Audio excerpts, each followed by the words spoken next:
Hey, we're walking out to the oak pile I have here in the wood yard. I'm gonna do a little bit of sawing here. I still got a little daylight left, taking a break from the cabinet build. I've got just oak left that I purchased 2 years ago. Yeah, 2 years ago. 25 months ago. And been out here. I sawn up on it a few weeks ago. Then we had 10 inches of snow covered up before the snow came. Then it warmed up and we got rain and thunderstorms. And luckily I have no snow and rain on that wood that I think the rounds I got piled here. I'll see right here, right down there. Wait, right there. Yep. So I'm gonna cut the rest through the rest of this oak. I don't know when I'll do it, if I'll do it in this video or not, but I'm gonna cut through it. So here we go. I'm gonna start cutting.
that sucks.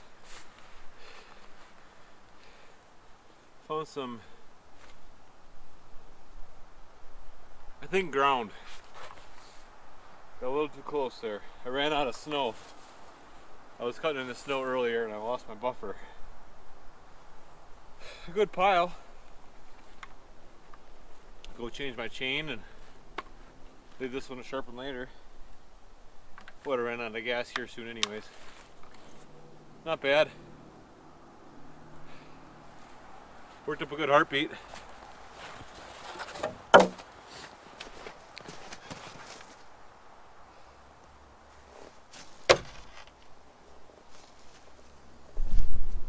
It looks like probably just one more tank of gas in the MS462 to get through the rest of this stuff. Another angle. Getting pretty small. This started out as a 12 cord load. I added a little bit of stuff from my property here on. Actually, that was probably from a video I had a year ago about cutting down an oak. And it's been sitting here ever since. I got a bunch more. Another limb fell down there. I got to clean up this winter, and but I want to get this stuff cleaned up first. Get another load in here so I can finish up filling up my stacks over there. So this is the next step, getting this stuff split and stacked over on this side.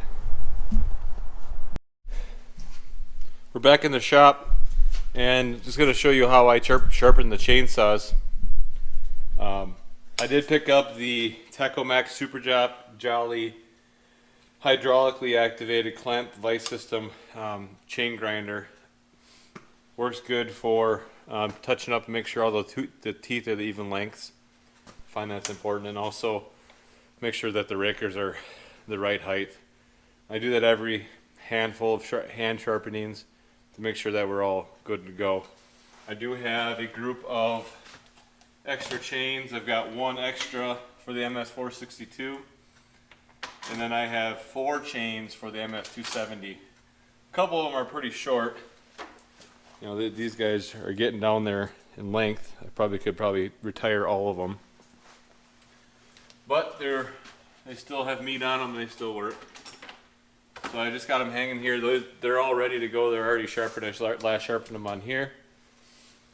This chain is now, this will be the second hand filing since I last sharpened it on here, and I'll just hand file it again with the new Stihl sharpener that I got a few months ago now. What I've been using lately is the Stihl, I guess you call it 2-in-1. I think is what they are.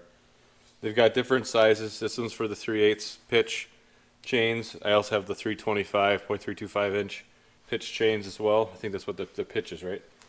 But it really works good. They've got a file on it for filing a tooth. Then they've got a square file for filing the rakers down every time you run a pass over it. So it always keeps the rakers at the proper depth for the chain. It works. I like it because it has all the angles on it. Everything's set. You just got to run it quick. You know, it takes a couple minutes for this 20-inch chain to sharpen it. I usually start with the yellow tooth right there, so I know where I'm at, with the yellow chain link, and we'll make sure we're on the right side. So this has got a certain angle, a certain way to run it. There's an arrow on here that tells me which way it's got to be pushed, and then for this angle I got to use this file here, and then I'll have to flip it over, and I never can get the flips and stuff to get it right, but the first try, but we'll find it. So I'll start on this tooth and just do 3 strokes in each tooth. What's good with this is it also gets I might do 4. You can kind of see where the tooth isn't getting filed, and there's still some round spots on it.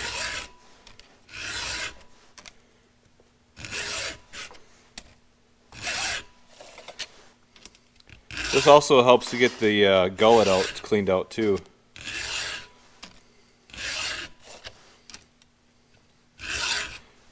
And the best thing is just maintaining even pressure on each tooth. Now when I first got this particular file, one of the actual files in the unit was bad. It just wouldn't sharpen, and I was just taking down my raker because I was pushing too hard, and made my rakers go down too far. So I replaced the files, and it's been a lot better since.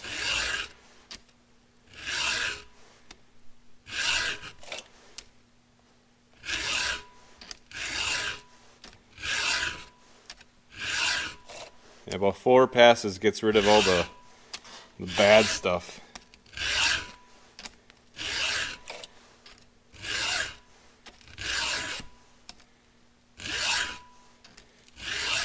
I'm trying to put more of a back pressure instead of a down pressure. I put more of a back pressure when I'm doing this.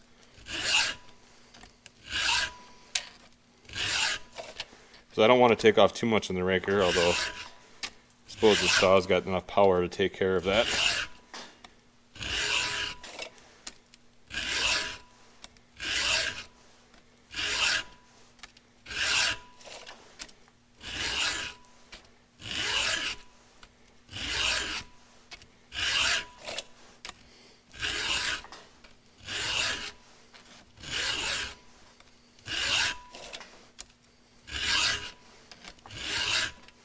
Last one. Alright, we'll flip it over and get to doing the other side. Alright, so before I was going like this. Now I gotta go in this angle. And I think, yeah, that was just it. That was perfect. Just flip it over. Alright, so here we go. Excuse me if my arm's in the way, in the way.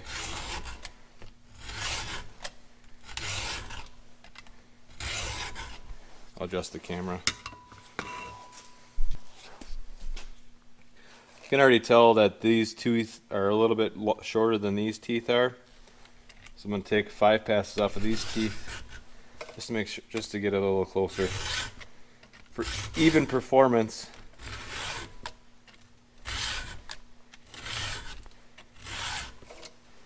you want the teeth to be as close as possible to the same length.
There we go.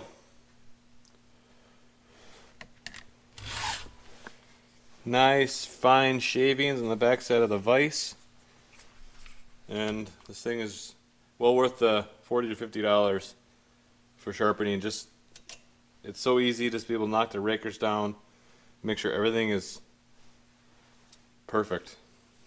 I have noticed that with this one I take more raker off compared to the other angle when I'm doing this one. Here, there's much more raker taken off. Like this tooth, you can see the shininess compared to this tooth. There's not as much shiny. Again, there's shiny, and then not as much shiny. So it just, I don't know if there's something wrong with this particular one. Overall, I like it, but it does sharpen some of the raker off a little bit more on one side compared to the other side. Buying this MS462 last year, I got this nice little fabric bag I get to store my stuff in. So I store, here's the 2-in-1 sharpener for the .325 saw. And then put the 3/8 in here. And if you ever want to get them, I know my father-in-law bought one for his 455 Rancher. And I think there's other brands out there too that you can get. Maybe I'll try and find some. Hey, I'll link them in the description below. How about that? Then you can buy one for those quick sharpenings.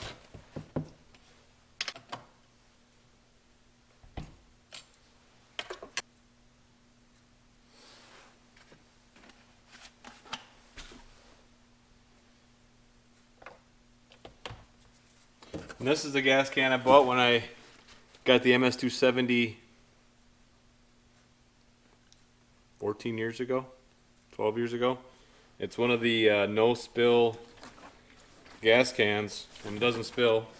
I really like it for this application. Very controlled flow. It's a push button flow. I know you can get them I know Ace Hardware has them. I'll see if I can find a link to it on Amazon and post it in the description. But it really allows for controlled flow into these small gas tanks. Minimizing overflow. I did have to replace the nozzle one time. This is the second nozzle. This is this original can, but I replaced the nozzle at one time. They've got them on their website, or I found them on Amazon or something. I don't know. That's that. Ready to go for tomorrow. Losing daylight. Got another half an hour of cutting to go. And we'll have all that oak cut up. I think I'll do it tomorrow, we'll see. Alright, that's it for this video. Again, I'll have the links in the description for the 2-in-1 sharpener. And I'll see if I can't find the gas can on Amazon too. They're probably out there. This measuring device here is from AccuMark. You can go to their website, just search ACCU Mark. Here's the brand name. No affiliation. It's broken. I've stepped on it. This aluminum's broken. I broke the actual graphite shaft and I just taped it back together. And it's doing okay. Durability wise, if I didn't step on it and stuff, it'd be fine, but I stepped on it and broke it. So, thanks for watching. Leave a comment below and share it with your friends. Thanks for watching. Bye.